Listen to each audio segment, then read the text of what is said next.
കോഴിക്കോട് എരഞ്ഞിപ്പാലത്ത് യുവതിയെ മരിച്ച നിലയിൽ കണ്ടെത്തി. എരഞ്ഞിപ്പാലത്ത് ലോഡ്ജിലാണ് സംഭവം. ഈ മാസം 24-നാണ് ഇവർ ലോഡ്ജിൽ മുറിയെടുത്തത്. യുവതിക്കൊപ്പം ഉണ്ടായിരുന്നയാളെ കാണാനില്ല. രമ്യാദാസ് ഉണ്ട്. രമ്യ, വിവരങ്ങൾ. ഈ മാസം 24-നാണ് യുവതിയുടെ സുഹൃത്തുമാണ് എന്നുള്ളതാണ് നമുക്ക് ഇപ്പോൾ അറിയാൻ കഴിയുന്ന വിവരം. എരഞ്ഞിപ്പാലത്തെ ഒരു സ്വകാര്യ ലോഡ്ജിൽ മുറിയെടുക്കുന്നത്. അതിനുശേഷം ഇന്നാണ് യുവതിയെ ദുരൂഹ സാഹചര്യത്തിൽ മരിച്ച നിലയിൽ കണ്ടെത്തുന്നത്.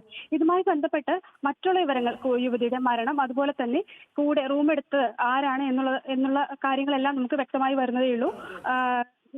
പൊതുവിൽ കോഴിക്കോട് മേഖലയിൽ മാത്രമല്ല, നമുക്കറിയാം ഒരു റൂമിൽ മുറിയെടുക്കുമ്പോൾ നമുക്ക് നമ്മുടെ പ്രൂഫ് ഉൾപ്പെടെയുള്ള സാധനങ്ങൾ നമുക്ക് അവിടെ നൽകണം.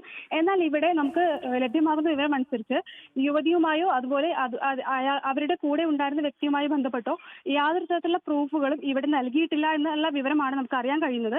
അതിനാൽ തന്നെ ആരാണ് ഇവർ, എവിടെയുള്ള സ്വദേശിയാണെന്നുൾപ്പെടെയുള്ള വിവരങ്ങൾ നമുക്ക് ലഭ്യമായി വരുന്നതേ ഉള്ളൂ. നിലവിൽ ഇപ്പോൾ ഇവിടെ പോലീസ് എത്തിയിട്ടുണ്ട്. ഇൻക്വസ്റ്റ് നടപടികൾ പൂർത്തീകരിച്ചുകൊണ്ടിരിക്കുകയാണ്. രമ്യ, ഏതെങ്കിലും തരത്തിലൊരു നിഗമനത്തിലേക്ക് എത്തിച്ചേരുന്നുണ്ടോ? ഇത് ആത്മഹത്യയാണോ അതോ മറ്റെന്തെങ്കിലും ദുരൂഹതകളുണ്ടോ?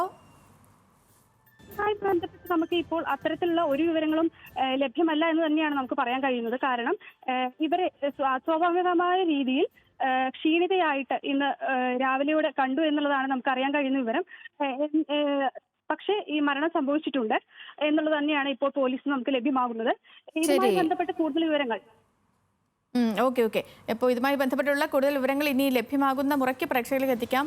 ഇപ്പോൾ നിലവിൽ കിട്ടിയിട്ടുള്ളത് കോഴിക്കോട് യുവതിയെ മരിച്ച നിലയിൽ കണ്ടെത്തി എന്നുള്ളതാണ്. എരഞ്ഞിപ്പാലത്തെ ലോഡ്ജിലായിരുന്നു സംഭവം. രമ്യാദാസാണ് വിവരങ്ങൾ നൽകിയത്.